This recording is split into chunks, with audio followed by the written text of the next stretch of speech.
Je vais intervenir un petit peu sur 3 points. Je remercie énormément mes collègues et amis اللي جاوا في الظروف القاهرة هذه حضروا معنا لا سوتونونس هذه راهم مشكورين.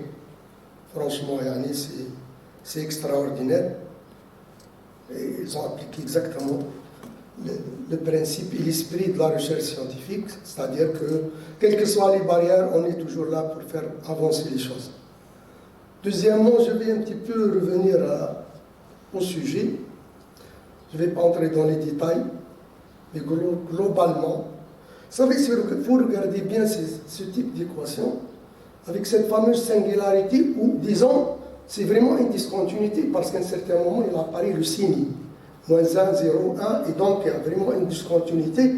Et ce type de problème, on a l'habitude un peu de le traiter, il est très compliqué, très délicat.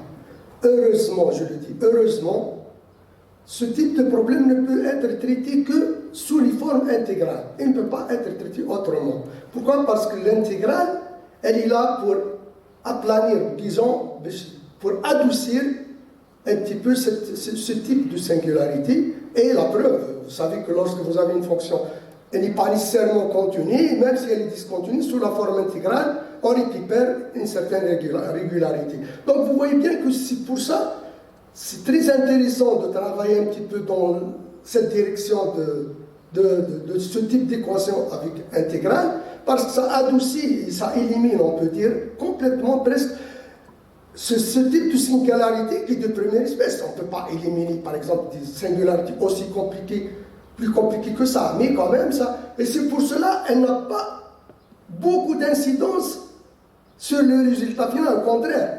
C'est-à-dire qu'on a obtenu des résultats extraordinaires parce que cette fameuse intégrale, elle a toutes les capacités, et vous savez que cet opérateur est lui-même compact. Donc vraiment, c'est extraordinaire de travailler dans ce sens. Deuxième point dont je tire l'attention, et c'est le point fort. Regardez bien, il y a 3 éléments essentiels dans l'analyse numérique. Il y a la stabilité, la consistance et la convergence.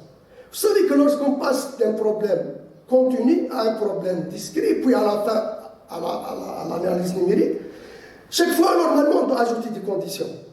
On doit surtout lorsqu'on passe à l'analyse numérique, on ajoute des conditions, surtout les conditions qui sont parfois essentielles pour l'existence elle-même. Vous savez que, bon, c'est vrai qu'au départ, on a le problème le théorème de Schroeder, il est extraordinaire parce qu'il nous donne tout. Il ne dit pas, peut-être, il y a une direction de chercher une existence en dehors de ce théorème de Schroeder. On essaiera d'améliorer même les espaces. Bon, ça c'est une autre paire de mots. Mais ce théorème, il nous donne déjà l'existence de la solution. Mais regardez bien, on a une seule condition sur le théorème, le lambda entre 0 et 1 tiers. Et vous regardez tout ce qu'on a fait jusqu'au bout, on n'a jamais ajouté une condition autre que cette condition-là. Et cette condition, et il a dit raison au supérieur, parce que lorsqu'on entre dans le numérique, donc on peut un petit peu bouffer cette condition en utilisant d'autres ficelles et en affiblant un petit peu les distances, on peut, toujours comme lorsqu'on utilise les epsilon, on bouffe toujours à l'intérieur de l'epsilon et on met des conditions farfelues de telle façon qu'on récupère toujours 1 sur 1 tiré, pas de problème. Mais on reste toujours l'essentiel. L'essentiel dans le travail, c'est le point fort, moi je juge, c'est que à partir du problème théorique, continue jusqu'à le dernier problème, l'application, l'analyse numérique, on a eu seulement cette condition théorique. On n'a pas ajouté d'autres conditions. C'est extraordinaire, n'est-ce pas? Et c'est pour cela que la validité de tous les articles, elle est basée beaucoup plus sur ça. Ça veut dire qu'on n'a pas affaibli les choses, on n'a pas ajouté d'autres conditions, plutôt on n'a pas surchargé les conditions, parce que d'habitude, on doit se mettre d'autres conditions pourvu qu'on arrive, parce qu'on fait du numérique. On se permet de mettre d'autres conditions. Pourquoi pas? Non, ici, on n'a rien fait. On a toujours passé de A à Z. Malgré, je dis bien, regardez, il y a 2 points forts. La singularité ou la discontinuité, lorsqu'on voit le sujet, on est vraiment foutu. Hein. On dit, voilà, ça, on ne peut pas le faire. Vraiment, on ne peut pas le faire parce qu'il y a une discontinuité, il n'y a pas de régularité. Et malheureusement, cette régularité, elle est couverte. Parce qu'on ne peut pas traiter ce type d'équation, sauf ce type dans la forme intégrale. Sinon, ça va éclater. Et le deuxième, c'est qu'on a toujours la condition essentielle pour l'existence, elle traîne jusqu'au bout. Et il nous a donné les 3 éléments essentiels les ABC essentiels de l'analyse numérique qui ont la consistance.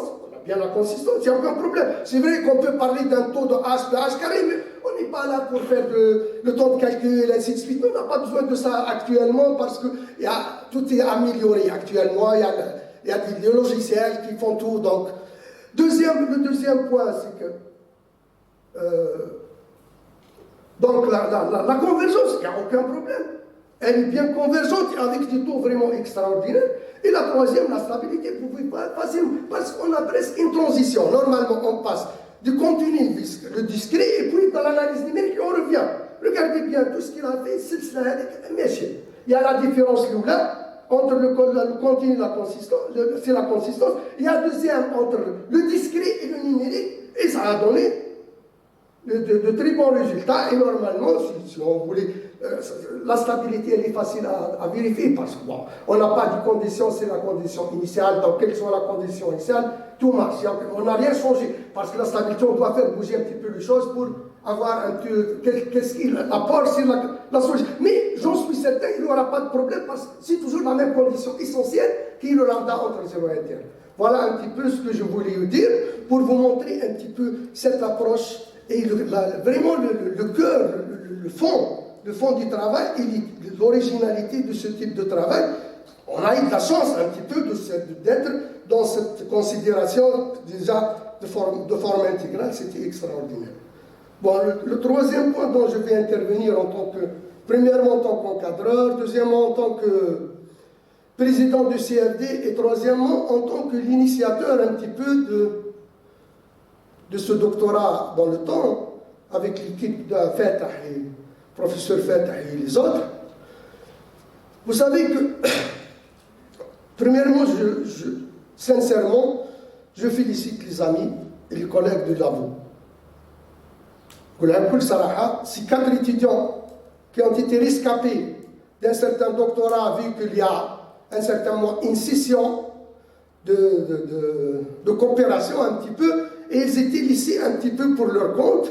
Le labo, il ne les a pas laissés tomber, il les a pris en charge, on a changé des sujets. C'est des sujets ça fait 2 ans qu'ils ont eu le sujet, 2 ans, 2 ans et demi, il faut reconnaître. Ils ont travaillé pendant 3 ans, presque, puis on a changé complètement de sujet parce qu'on doit changer d'orientation, on doit changer tout à fait logique, c'est ça la science. On a travaillé sur quelque chose, après, dans le cadre de coopération, ça n'a pas marché, il y a des désistements de tous les bords, donc on a le labo, il a pris en charge, et je me trouve principalement moi, et les collègues et M. Gubbé, on était coincés carrément, il faut que ces étudiants-là continuent. Ou aller en